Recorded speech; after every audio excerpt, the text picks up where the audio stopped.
O programa que você ouve agora é uma produção da Central 3.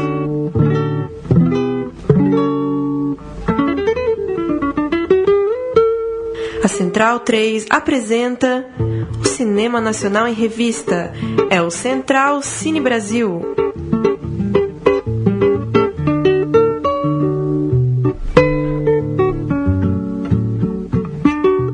Boa noite, amigo ouvinte da Central 3. Começa agora o Central Cine Brasil, programa de cinema brasileiro aqui na rádio Central 3. Eu sou o Lucas Borges e depois de uma semana de ausência, nós estamos de volta e hoje não tem erro, não é? Paulo Silva Júnior, boa noite.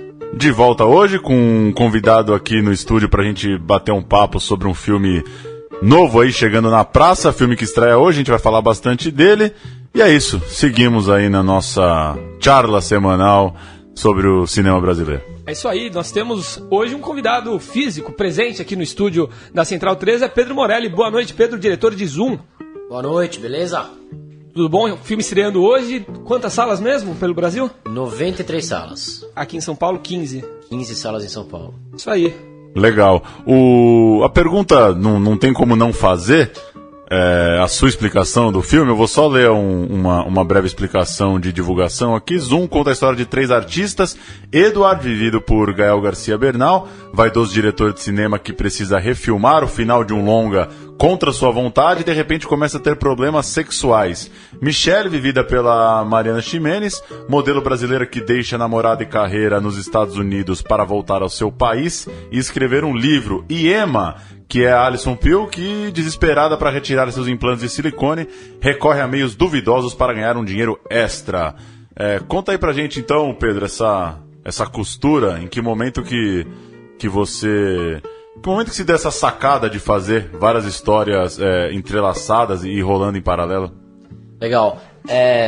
Desde o começo do projeto, assim, a intenção já era fazer um negócio diferente. O projeto começou quando o produtor canadense, que chama Niv Fishman, me convidou para fazer um projeto e eu tinha 23 anos. Ele chegou para mim e falou: inventa um projeto aí, e eu tô chamando um moleque de 23 porque eu quero um negócio diferente, quero uma pegada nova, quero uma piração, não faça um filme careta. Era o único briefing que ele me deu.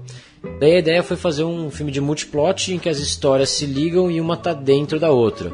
São essas 3 histórias que você descreveu aí, mas o grande lance do filme é como elas se ligam, porque uma tá criando a outra.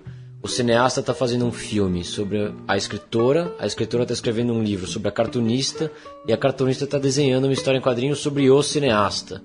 Então é um mundo dentro do outro, só que quando você vai entender, aquele ciclo se fecha de uma forma maluca, nonsense. É como uma escadaria do Escher, que você sobe a escada e você chega no mesmo lugar. Bacana. E sobre o que fala o Zoom dentro desse enredo de histórias entrelaçadas, tal, variação de linguagem, como é que você responderia se alguém te perguntar sobre o que você gostaria de falar, sobre o que você tentou falar nesse filme? O filme é sobre a superficialidade, é sobre a nossa sociedade em que todo mundo está querendo seguir algum padrão de beleza ou de comportamento. A gente acaba perdendo a nossa própria identidade a partir do momento em que a gente se preocupa mais em ser parecido com os modelos que nos são mostrados, né? Acho que principalmente hoje em dia, em que tem tanta mídia social, tem tanta troca de informação e de fotos, fica todo mundo postando e se comparando e vendo quem tem mais like, quem é mais bonito no Instagram, no Facebook. A gente está o tempo inteiro se comparando e querendo ser mais gostado, querendo ser mais legal, querendo ser mais bonito, e a gente acaba deixando de ser quem a gente é de verdade, né, quando a gente faz isso. O filme é sobre isso, puxando um pouco mais para o lado do corpo. Uma dos fatores que a gente mais quer ser bacana, quer ser perfeito, é ter o corpo perfeito. O filme foca um pouco mais nesse ponto. E tem até, falando em corpo, uma passagem interessante do filme que diz respeito ao membro reprodutor do personagem do Gael Garcia Bernal, né? Como é que é isso? Então, exatamente. O personagem dele é o cara que é a figura do macho alfa, o fodão, o cara comedorzão e tal. E daí, como ele tá dentro do desenho que a menina tá fazendo, e a brincadeira do filme é que os personagens que estão criando, os outros estão sempre brincando com o destino dos personagens que eles estão criando, como quem brinca com um boneco voodoo, assim. Então eles mudam a vida de quem eles estão criando ali. e dentro daquela história que está sendo modificada, as coisas mudam de repente, e essa aqui é a brincadeira. Como o cara era o fodão e tal, ela decide se vingar, ela tá puta com as coisas da vida dela, ela decide descontar no personagem que ela tá criando, ela vai lá e faz o cara ficar com um pau minúsculo de um dia pro outro. É bem na hora que o cara tá indo, enfim, transar, e ele é o tipo, o comedorzão, ele é o macho, o cara arrogante, vaidosão, que tem essa coisa da masculinidade acima de tudo, e de repente o maior símbolo da masculinidade dele é literalmente decepada, e daí a história continua e ele tem que lidar com esse problema. Você falou da produção em parceria com os canadenses. É a mesma empresa, inclusive, que já tinha trabalhado no ensaio sobre a cegueira, né, com a O2? É, exatamente, a mesma coprodução, a Rhombus, que é a produtora canadense, com a O2. Legal. E eu queria que você falasse um pouco do tamanho dessa produção. Você já citou que começou para você ainda muito jovem, enfim, muito cedo, assim, já para lidar com coisa internacional, com reuniões internacionais, com atores gringos, ou por mais que você teve essa liberdade, imagino que não deixa de ser uma pressão diferente ter um convite de um cara de fora que talvez já tenha uma expectativa sobre o Brasil, sobre o que poderia vir do projeto.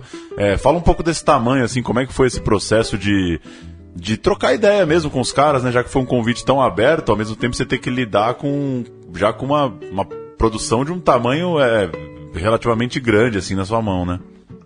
Sim, isso foi um puta desafio mesmo, porque a princípio o filme ia ser um pouco menor, a gente acabou no roteiro se empolgando um pouco, o filme foi crescendo e os produtores seguraram a onda, bancaram.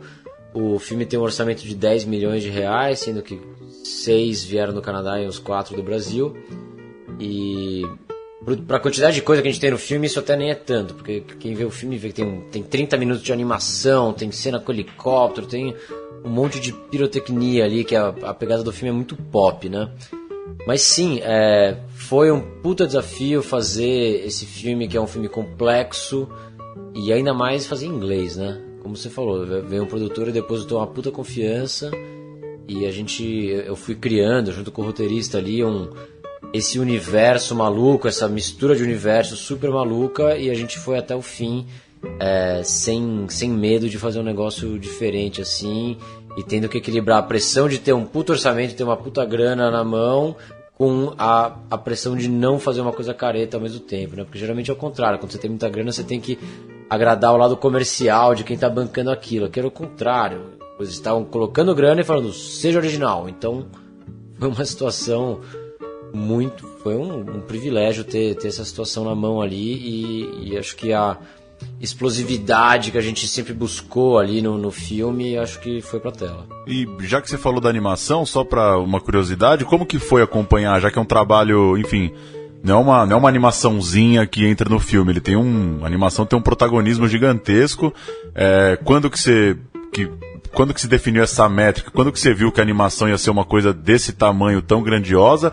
E como que foi acompanhar, assim, né? Dar liberdade para os ilustradores, para os animadores, e ao mesmo tempo ficar muito de perto, porque é muito protagonista do filme, né? Não é que tem um trechinho que entra uma animação. Imagino que deve ter sido talvez a parte mais árdua, ter que acompanhar algo que você não tá com a mão na massa ali de perto, e que meia hora de filme, né? Você disse 5 meses para fazer tudo, né? Meia hora de filme, é 1/3 do filme, né? Das 3 histórias, uma inteira é animação, que é a parte com o Gael Garcia Bernal. Isso estava sim previsto desde o começo, desde a primeira sinopse que eu criei ali. A ideia já que cada história tivesse uma estética e uma delas fosse uma animação, porque está dentro de uma história em quadrinhos. E a gente desenhou frame a frame, né? A técnica que a gente usou chama rotoscopia, que é basicamente você filmar com os atores. A gente filmou com o Gael aqui em São Paulo, em estúdio. Depois de editado o material, que deu 30 minutos, a gente tinha uma equipe de 25 desenhistas trabalhando por 5 meses para desenhar o que deu mais de 21 mil frames. Então foi um trabalho surreal. Foram esses 5 meses eu acompanhando, só que eu consegui acompanhar assim, tinha um ilustrador que fazia os keyframes e outro que fazia os cenários, né, os principais designers ali. O resto da galera era fazer os frames intermediários para ganhar esse volume, chegar a 21 mil desenhos. Então eu tocava mais com os dois cabeça ali para escolher as cores, escolher, enfim, os detalhes do cenário e tudo mais. E o grosso do trampo era a galera ficando ali de segunda a sexta, 5 meses para cumprir. Tinha metas, foi uma loucura, imagina organizar isso tudo. Cada desenho você tinha que fazer, sei lá, 50 desenhos por dia. E os caras ficavam até tarde fazendo. Foi uma força-tarefa maluca lá para cumprir esse prazo.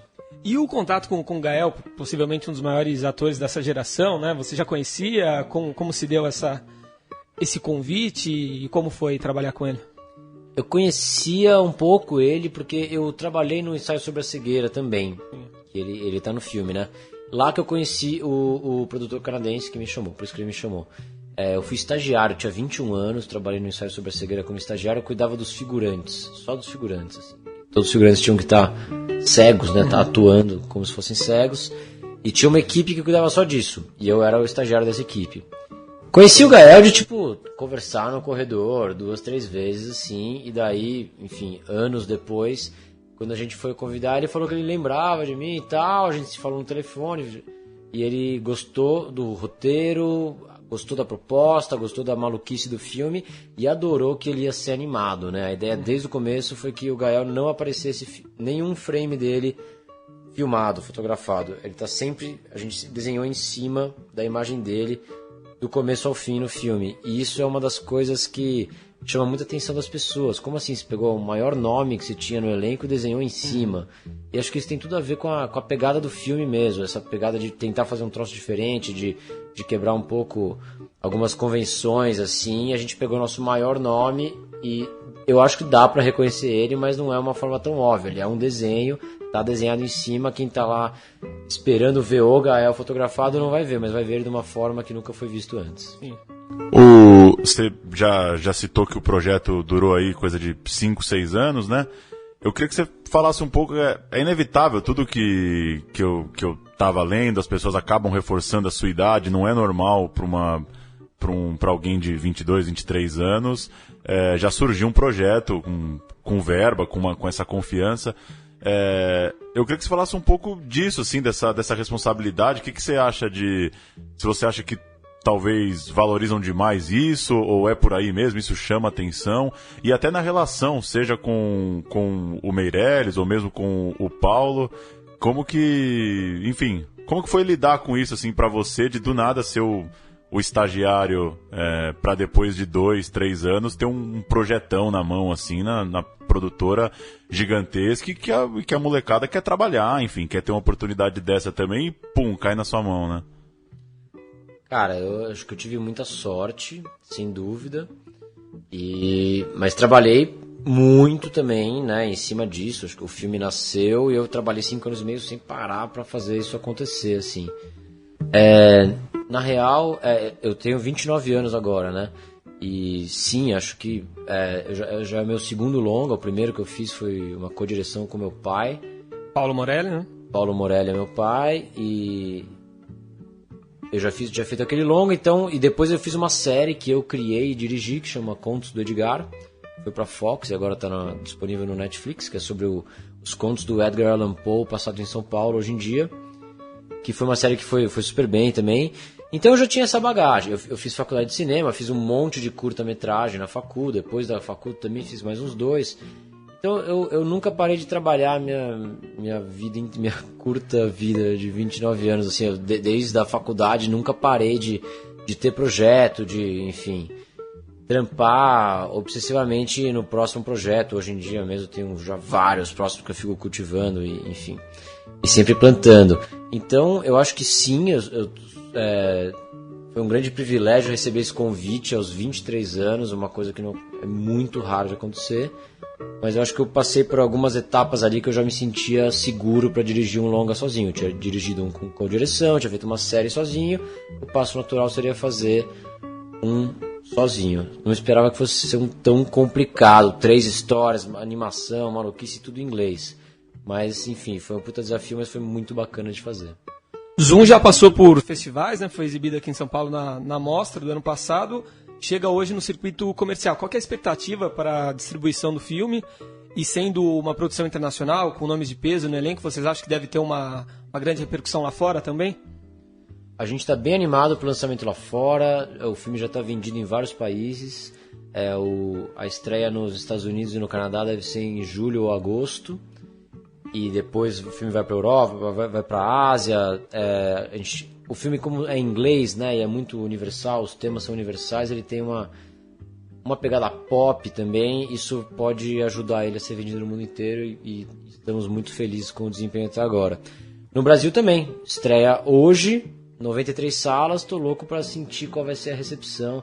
Acho que o filme se comunica muito com o público jovem, sempre que... Eu já mostrei o filme em vários festivais, na verdade, né? Mais de 10 que eu já fui, assim, e vi a reação das pessoas, e sempre que tem gente jovem no cinema é muito vibrante a reação. É muito bacana, e agora vamos ver como o público brasileiro vai corresponder. A produtora deve estar satisfeita com o trabalho que foi entregue. Opa, com certeza, eles acompanharam do começo ao fim, eles foram muito próximos, tanto os gringos, os canadenses, quanto os brasileiros. Cinema é uma arte coletiva, né? Você faz junto com todo mundo, você mostra a versão 1000 vezes para os produtores, para a equipe inteira, assim, então não tem uma grande surpresa quando fica pronto, tá todo mundo fazendo junto. Você falou do filme que você co-dirigiu, Entre Nós, né?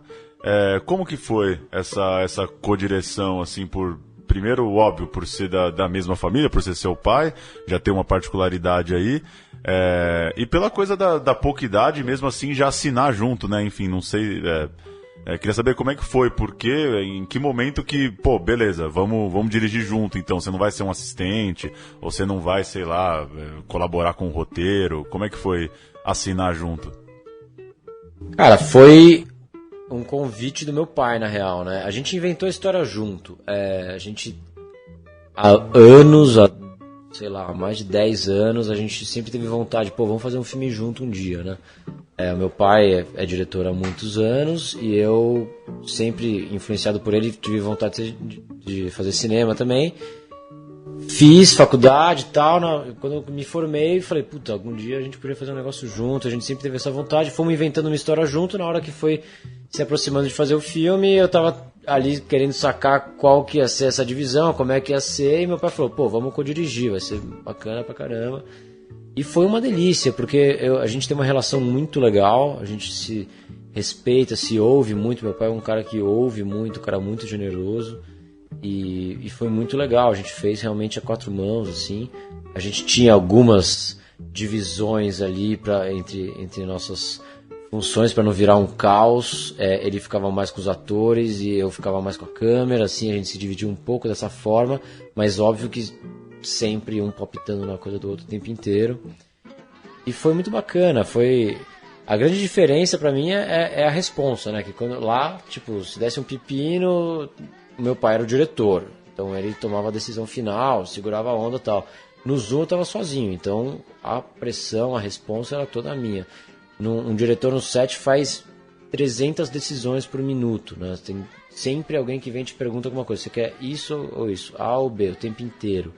Desde o mínimo detalhe até uma questão muito importante, como a gente vai ter que cortar essa cena. Você quer cortar essa ou a outra? Então, quando você tem 2 segundos para responder uma pergunta dessa, que você ficou meses e anos escrevendo roteiro, e na hora você tem que cortar alguma coisa, é uma puta pressão, uma puta responsa, porque vai mudar diretamente o resultado do filme. Quando você está sozinho, é muito mais responsa. Entre Nós, filme de 2013, né? Tem Júlio Andrade, Caio Blá, Diogo da Silva, Carolina Dickmann, entre outros no elenco. Voltando pro Zoom, surgiu uma história de que o David Bowie teria assistido e gostado do filme, né? Liberado, inclusive, uma música pra trilha. Rolou isso mesmo? Isso foi a coisa mais legal que rolou no filme até agora, meu. A gente... Faltavam poucas semanas pra mixar o filme. Eu queria colocar a música do Bowie pra terminar, na última cena. Que é aquela música Oh You Pretty Things. Que eu adoro essa música, sempre gostei. E, enfim, a letra tem tudo a ver. Tava a fim de colocar a música no fim do filme. Fomos ver quanto custava. Custava muito mais caro do que o que a gente tinha. 5 vezes mais caro, não ia rolar. A gravadora falou, olha, o preço é esse, não tem conversa. E a gente começou a sentir que não ia rolar, de repente os caras mandaram o filme pro Bowie, o Bowie viu e 2 dias depois liberou a música, pela grana que a gente tinha. Tipo, 5 vezes mais barato do que a primeira pedida. E quando eu fiquei sabendo que o Bowie tinha visto o filme, curtido e liberado, eu falei, puta, não dá pra acreditar, né? Legal demais, ainda mais, pô, o cara morreu Agora virou um poucos tributo, meses depois, deve ter sido um dos últimos filmes que ele viu. Então, só de pensar, imaginar o cara vendo o filme, curtindo e falando, libera pra esses brazuca aí, é a coisa mais bacana que rolou até agora. A gente vai também ouvir a música aqui daqui a pouco na virada do bloco. Você falou, os caras chegam, te dão a liberdade de fazer o filme e essa preocupação de não ser uma coisa careta, né? De aproveitar essa possibilidade que surgiu pra ousar e pra experimentar. O filme tem muito disso. E o próprio cinema paulistano, às vezes, ele é um pouco criticado por uma certa caretice. Acho que de várias capitais, assim, né? Uma coisa natural, né? Tem quem curta, mas tem quem acha que às vezes fica um pouco naquela coisa, né? Classe média, da claustrofobia da cidade, enfim, às vezes caindo um pouco nessa coisa careta.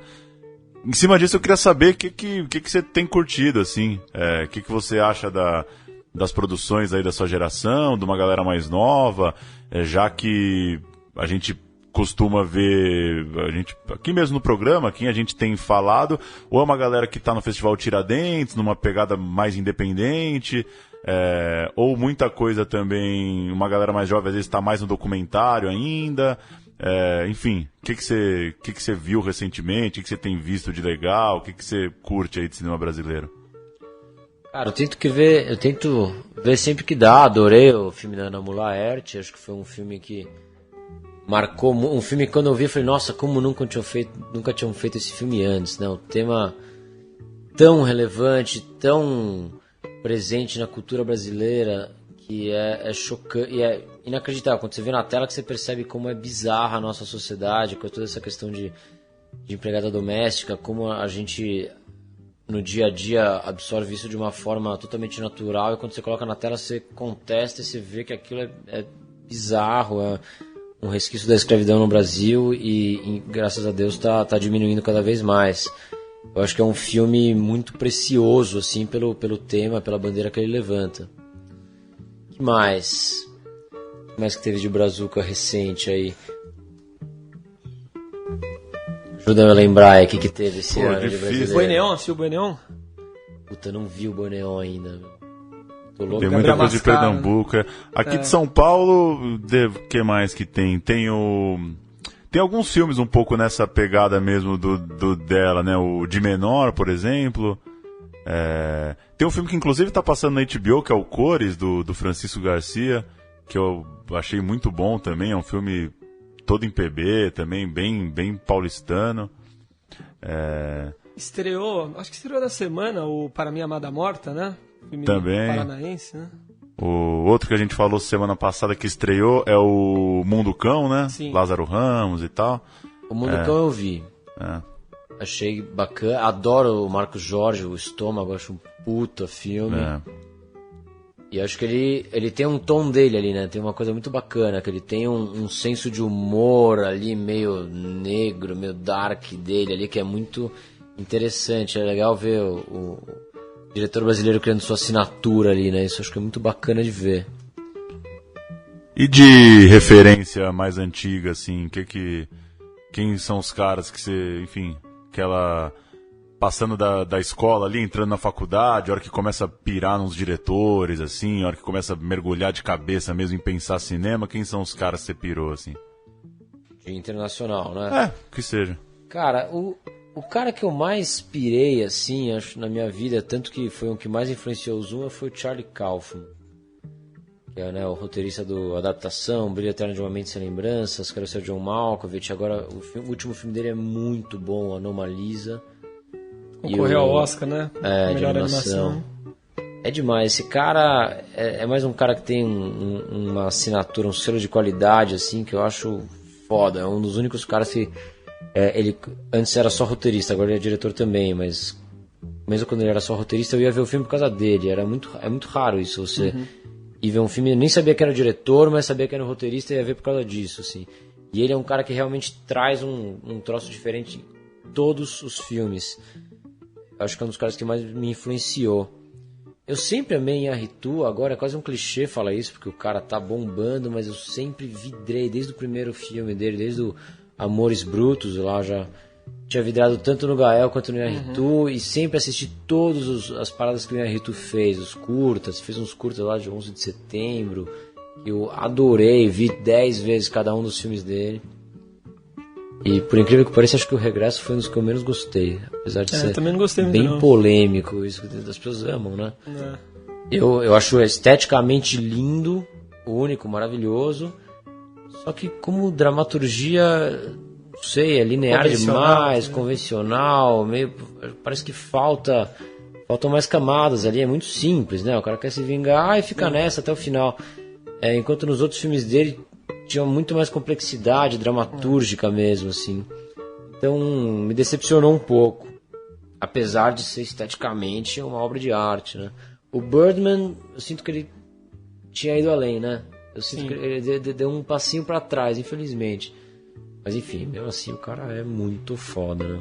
Para encerrar, pelo menos da minha parte, você falou de projetos que você tá prospectando aí. Como tá isso? Já tem algo em vista para esse ano, talvez? Eu tenho algumas coisas, mas nada muito concreto que eu consiga compartilhar agora. Tem série de TV que eu estou trabalhando no roteiro agora, tem longa que eu estou trabalhando no roteiro, e tem umas paradas gringas que eu estou vendo se tem chance de rolar. Adoraria fazer mais uma coisa em inglês, assim, acho que abre milhões de portas e possibilidades ali, fazendo lá fora. E cinema é assim, demora tanto, né? Fazer um filme demora 5 anos, então você tem que ir plantando vários ao mesmo tempo para ver qual que vai rolar. Muitas vezes você vai trabalhando num projeto e ele acaba não acontecendo, você tem que ter outro na manga, senão você perdeu anos da sua vida ali de dedicação. Então tem que ir girando alguns pratinhos ao mesmo tempo e ver o que vai vingar. Dentro disso ainda, o Zoom é um filme muito único, assim, né? Tem um projeto, tem essa experimentação, essa metalinguagem, essas histórias costuradas, e é bem diferente, claro, do Contos de Edgar, mesmo do filme que você co-dirigiu com seu pai.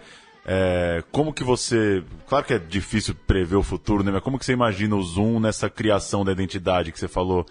Você citou alguns caras, você, né, reconhece o cinema do cara ali com 3, 4, 5 filmes do cara, você já reconhece. Como que você acha que ele vai preenchendo essa história, sendo que ele pelo menos me parece uma coisa tão particular, né? Dificilmente, imagino que você vai fazer outro filme com meia hora de animação e com 3 histórias se costurando, né? Coisa muito única. É engraçado mesmo que eu falei, acho que 2 vezes aqui sobre diretores que têm uma assinatura, mas eu acho que eu gostaria de ser outro tipo de diretor, que a cada filme faz uma pegada diferente. Quem faz isso, que eu gosto muito, é o Paul Thomas Anderson. Você vê, cada filme do cara é outra coisa, é outro clima, outro tom, outro tudo, outro tema, e o cara tá sempre se reinventando. Eu acho que eu queria seguir esse caminho, sabe? Meu próximo filme, não quero que seja uma viagem metalinguística, não quero fazer uma assinatura, não quero refazer a mesma pegada de filme a vida inteira. Quero ir experimentando outros caminhos e, sei lá, daqui a alguns filmes perceber que no fundo tinha algo em comum em todos, mas acho que eu queria buscar fazer o diferente e não buscar repetir algo para criar uma assinatura. Legal. Ouve um trechinho aí da música do Bo, então? Vamos lá. E a gente volta com a história.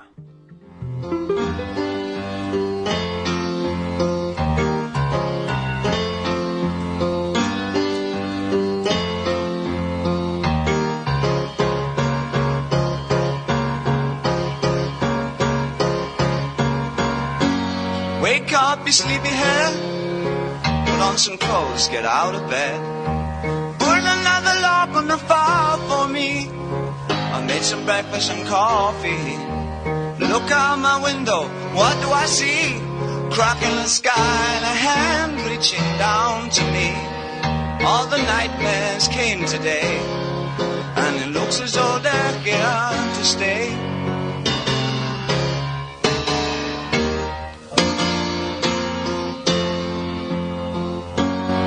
What are we coming to? No room for me, no fun for you. I think about a world to come where the books were found by the gold ones, written in pain, written in ore by a puzzle man who questioned what we came here for. All the strangers came today, and it looks as though they're here to stay. Oh, you pretty things, don't you know you're driving your mamas and papas insane? Oh, you pretty things, don't you know you're driving your mamas and papas insane? Let me say it again, you gotta make way for the Homo superior. Look out at your children, see their faces in gold. A história do cinema brasileiro. Vamos com a história onde a gente lembra grandes nomes aí do cinema brasileiro. Na quarta-feira, dia 23 de março, se completaram 4 anos da morte de um dos maiores nomes da história da comédia nacional, Chico Anísio, natural de Maranguape, no Ceará. Francisco Anísio de Oliveira Paula Filho faleceu aos 80 anos na cidade em que viveu a maior parte de sua vida, o Rio de Janeiro, deixando uma longuíssima lista de feitos no meio artístico. Chico começou a carreira como radialista nos anos 50. Ao longo da década, escreveu diálogos para chanchadas e atuou como ator em filmes da Atlântida Cinematográfica e da televisão, na TV Rio. Foi na Rede Globo que o humorista estrelou algumas de suas principais atrações, como Chico City, Chico Total, Chico Anísio Show e Escolinha do Professor Raimundo, que voltou recentemente com atores novos. Ainda atuou em novelas especiais da Globo, como Pé na Jaca, Sim a Moça, Guerra e Paz e A Diarista. Em 96, há 20 anos, portanto, Chico fez a mais notória de suas interpretações no cinema como o personagem Zé Esteves, pai da personagem título de Tieta do Agreste, de Cacá Diegues. O trabalho coincidiu com o aniversário de 25 anos da estreia de Chico no cinema, na pornochanchada O Doce Esporte do Sexo. Antes, ele havia participado de comédias como Mulheres à Vista e Cacareco Vem Aí. Em 2011, em sua última aparição pública, recebeu o prêmio especial do júri do Festival do Rio pelo seu desempenho no longa A Hora e a Vez de Augusto Matraga, do diretor Vinícius Coimbra.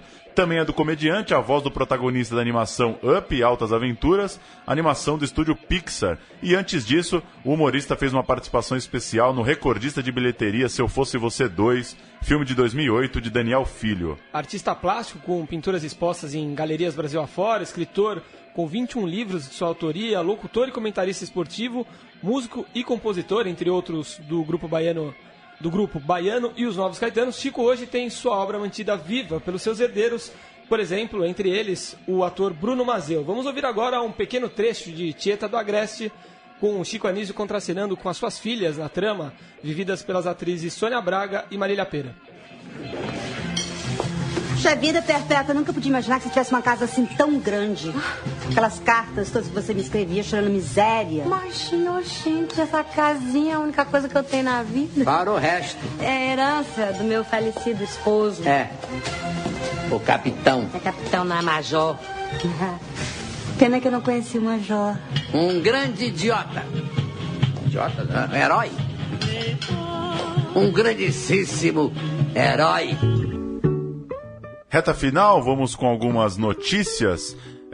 Nós queremos passar o Cinemark, declarou nessa quarta-feira o prefeito de São Paulo, Fernando Haddad, durante o lançamento do circuito público de salas de cinema da capital paulista. Haddad afirmou ainda que a prefeitura quer ser o maior exibidor, senão o cinema vai avançar como linguagem. Não vai avançar como linguagem, desculpa. O circuito SP Cine contará com 20 salas abertas em 15 céus e 5 centros culturais. Nesses centros culturais, o preço do bilhete vai variar de R$4 a R$8, enquanto no céu a sessão é sempre gratuita. O investimento inicial é de 7,5 milhões de reais e a rede começa com 6.500 poltronas e 200 sessões semanais. A expectativa é atrair 63 mil espectadores por semana, 960 mil no ano. A taxa de ocupação estimada aí seria de 30%. Já se trata da segunda maior rede exibidora da cidade e a ideia é mesclar filmes nacionais com sucessos internacionais. O prefeito disse: nada contra blockbuster a população da periferia tem direito. Queria saber do Pedro aí, o que está achando dessa iniciativa da Prefeitura de São Paulo? O que você espera disso? Eu acho legal demais. Eu fui ontem ali no evento, vi todos os discursos, eu acho que os caras estão fazendo uma coisa incrível. Porque eu fui ontem no Céu Butantã, que teve o negócio. É longe, é uma região que eu nunca tinha ido, é bem afastado, e lá a galera não vai no cinema. Eles estavam contando que 30% dos paulistanos nunca foram no cinema. E quando vem, hoje em dia o preço do cinema é caríssimo, né? Tá quase R$30. E fazer um cinema de graça e com uma qualidade bacana, a projeção é bacana, eu fui lá no Céu, de graça, nas periferias, eu acho legal demais, é uma inclusão social muito bacana. Teve um discurso de algum dos caras que falaram ontem lá, que eles falaram, uma criança de classe média nasce com acesso à cultura e tal, larga muito na frente de uma criança de periferia que nunca foi no cinema, sabe? Acho que é parte da nossa formação cultural e é muito bacana democratizar isso. Assim esperamos, que bom. Só para dar um panorama, aquele índice de habitantes por cinema no Brasil, que é um levantamento da Ancine, em 2013, no último levantamento, girava em torno de 75 mil habitantes por sala. O número ainda é bem distante de outros países, por exemplo, Argentina, 51 mil habitantes por sala, México, 21 mil habitantes por sala, a França chega ao excelente número de 11 mil habitantes por sala, para dar uma ideia aí do déficit, né, que ações como essa ajudam a começar a corrigir. Isso aí. Começa na semana que vem a 21ª edição do É Tudo Verdade. 85 filmes de 26 países, sendo 22 estreias mundiais, estarão em cartaz gratuitamente entre 7 e 17 de abril em São Paulo e no Rio. Uma mostra especial de documentários sobre a Olimpíada e sessões de homenagem aos cineastas Chantal Akerman, Rui Guerra, Claude Lanzmann e Haskell Wexler estão inclusos. Os documentários premiados e em destaque no festival seguirão posteriormente circuito itinerante por Santos, Belo Horizonte, Brasília e Recife. O filme Foco a Mare, Fogo no Mar, né, em português, do italiano Gianfranco Rossi, vencedor do Urso de Ouro de Berlim desse ano, vai abrir a versão paulistana do É Tudo Verdade no dia 7 de abril. No Rio de Janeiro, o longa escolhido para o pontapé inicial é As Incríveis Artimanhas da Nuvem Cigana, no dia 8 de abril. Assistiu o Foco a Mare? Não. E você curte? Também não, você viu, né? Eu tive na... Você tá com um belo italiano, hein? Obrigado. Assisti na semana passada, bonito, diferente. Ele já fez o Sicário, né? Já venceu o Urso de Ouro em Berlim por outro filme que agora não me lembro qual. E é um diretor, personalidade, bacana, gostei muito. Você ia perguntar, Paulo? Não, eu ia falar pro Pedro, falar alguma coisa de É Tudo Verdade, se você curte aí fazer umas maratonas de doc também, se você lembra aí algum doc que de certa forma te influenciou aí, alguma coisa do Brasil, algum documentarista, alguma coisa que você viu recentemente aí? Cara, eu costumo ir no É Tudo Verdade, sim. E engraçado que os que eu mais lembro de ter me marcado, assim, não foram coisas tão recentes, foram coisas mais antigas. Eu lembro de ver aquele filme do Paulo Sacramento, que chamava Prisioneiro da Grade de Ferro. Isso. Deve ter uns 10 anos isso. E era um filme que se passava dentro de uma prisão e ele deu a câmera para os prisioneiros filmarem. E aquilo me chocou muito, porque a única coisa que a gente vê dentro da prisão se é um documentário, é filmado ali no corredor, você nunca entra na cela, né? Foi a única vez que eu tive essa sensação de estar lá dentro e ver como é de verdade, e é aquela coisa medieval que é a prisão brasileira, né? O outro que me marcou muito, eu não lembro se eu vi no É Tudo Verdade, mas aquele documentário do Padilha, o Ônibus 174. Sim. Esse filme foi um divisor de águas na minha vida, assim, de jeito de ver o mundo mesmo, assim. Eu lembro que eu não conseguia dormir o dia depois que eu vi esse filme, mexeu muito comigo, e ele aborda muito o tema da exclusão social e é com certeza um dos temas que eu gostaria de trabalhar nos próximos projetos. Segundo o Padilha, faz parte de uma trilogia, né? Esse documentário que continua com Tropa de Elite 1 e 2, né? Segundo ele. Ah, não sabia que ele falou isso. Ele disse. E eu falei que o Gianfranco Rossi venceu 2 vezes o Urso em Berlim. Ele ganhou, na verdade, o Leão de Ouro em Veneza com Sacro GRA em 2013. Boa. Uma última, a partir de 6 de abril também começa em São Paulo, no Cine Sesc, o Festival Sesc Melhores Filmes, com brasileiros e estrangeiros escolhidos pela crítica e público como os melhores filmes de 2015.